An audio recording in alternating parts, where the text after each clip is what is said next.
बेयो बड'लेण्ड इंखं टेलिभिजन दिनै 13 मार्च 2020 शुक्रबारखालि सानसेनि बरादखौ नोंथांमोननि खाथियाव लानानै फैदों आं सदानन्द दैमारिया।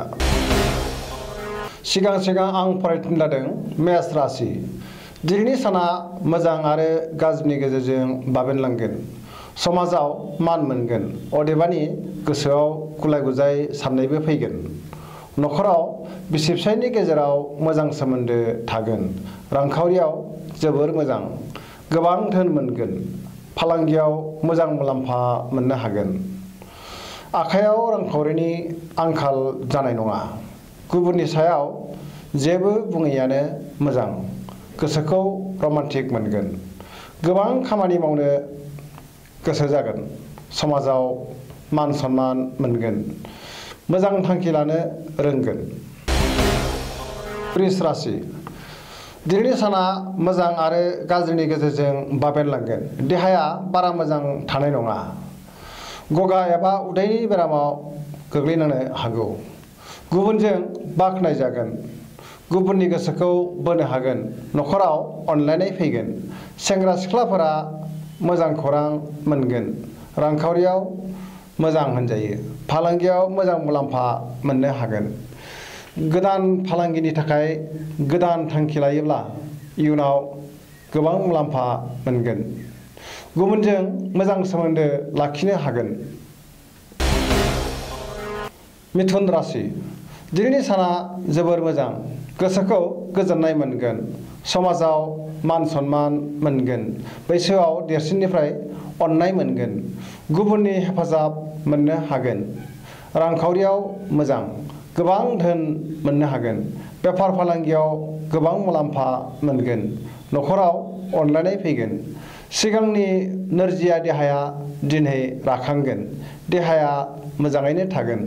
सेंग्रा-सिख्लाफोरनि थाखाय दिनै जोबोर मोजां सान। बहानिफ्रायबा मोजां खौरां फैगोन।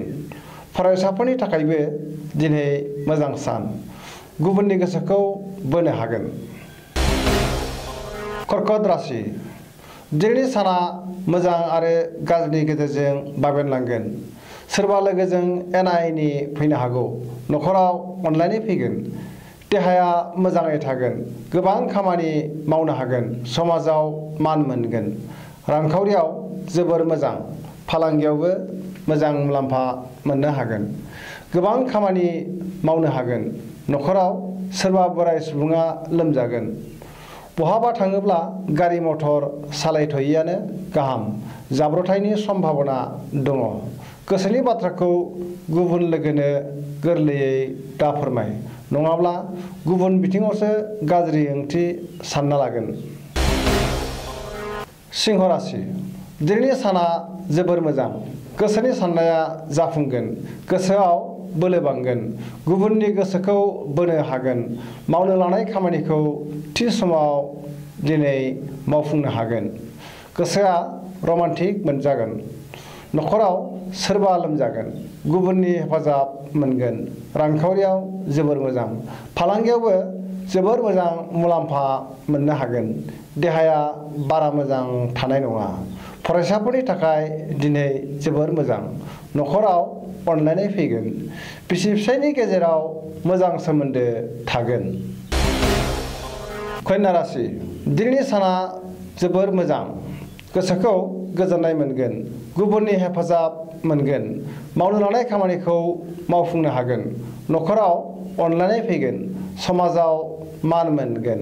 रांखावरियाव दिनै जोबोर मोजां। फालांगियाव मोजां मुलाम्फा मोननो हागोन। देहाया दिनै मोजाङैनो थागोन। गोबां सुबुंजों लोगो मोनलायगोन।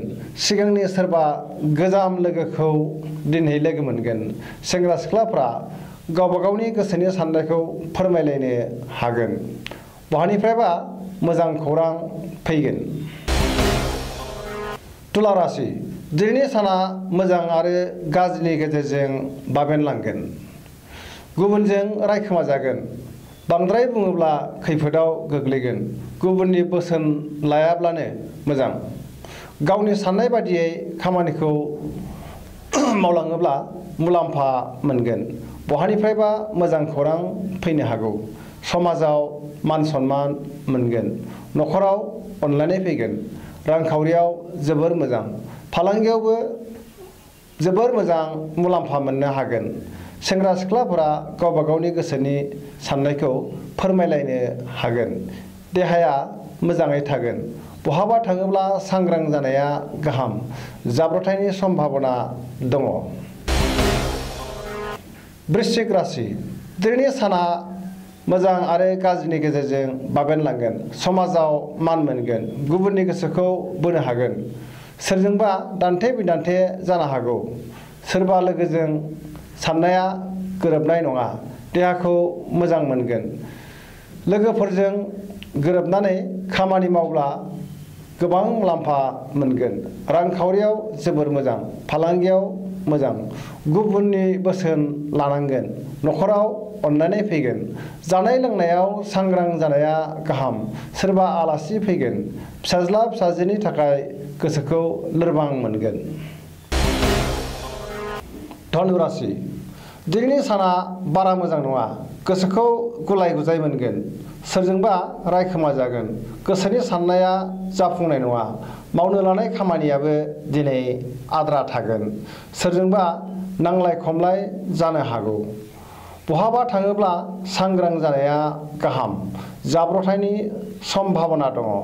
रांखावरि खहा जागोन। फालांगियाव बाङाय मुलाम्फा मोनगोन। गुबुनजों दिनै बाङाय बुंनायानो गाहाम। माबाफोर गोदान खामानि मावनो लादोंब्ला दिनै दोनथ'नायानो गाहाम जागोन। देहाया मोजाङैनो थागोन। मकर राशि दिनैनि साना जोबोर मोजां। गोबां खामानि मावफुंनो हागोन। गोसोनि साननाया जाफुंगोन। गोसोखौ गोजोननाय मोनगोन। समाजाव मान मोनगोन। गुबुननि गोसोखौ बोनो हागोन। न'खराव अनलायनाय फैगोन। मोननो गोनां रांखौ मोनगोन। बिमा बिफानि बोर दिनै मोनगोन। बहानिफ्रायबा मोजां खौरां फैगोन। लोगोफोरनि हेफाजाब मोनगोन। गोजान लामा दावबायनो हागोन। रांखावरियाव जोबोर मोजां। फालांगियावबो मोजां मुलाम्फा मोननो हागोन। अदेबानि खरसायाबो बांगोन। सेंग्रा सिख्लाफ्रा रमान्टिक जागोन।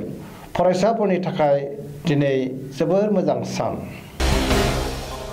कुम्भ राशि दिनैनि साना मोजां आरो गाज्रिनि गेजेरजों बाबेनलांगोन। गोसोनि बोलोआ बांगोन। गुबुनजों रायखोमा जागोन। सोरबा लोगोआ मेगन साखोमागोन। न'खराव अनलायनाय फैगोन। देहाया मोजाङै थागोन। मावनो लानाय खामानिया आद्रा थागोन।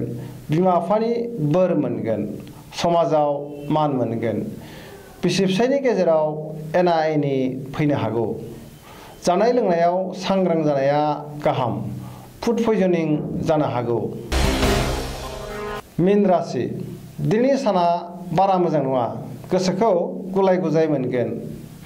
मोजां थांखि लानो रोंनाय नङा। मोननो गोनां रांखौ दिनै मोननो हागोन।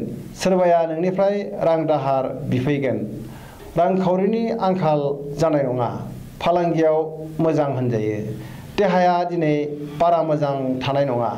लोमजानाय मोनगोन। खामानिखौ मावनो गोसो जानाय नङा। बानाय फैगोन। न'खराव बिसि फिसायनि गेजेराव एना एनि फैनो हागौ। सोरबा आलासि फैगोन। सेंग्रा सिख्लाफोरा मोजां खौरां मोनगोन। दिनैनि राशि फरायथिनाया एसेनोसै। जोबनायाव आं बेखौनो खावलायनो लुबैयो जाहाथे नोंथांमोना सानफ्रोमबो जोंनि बे बड'लेण्ड इंखं टेलिभिजनखौ नायबाय थायो आरो साबस्क्राइब खालामो। लोगोसे गावबागावनि सानसेनि बरादखौ मोनथिनानै लायो। एसेनोसै। गोजोन्थों।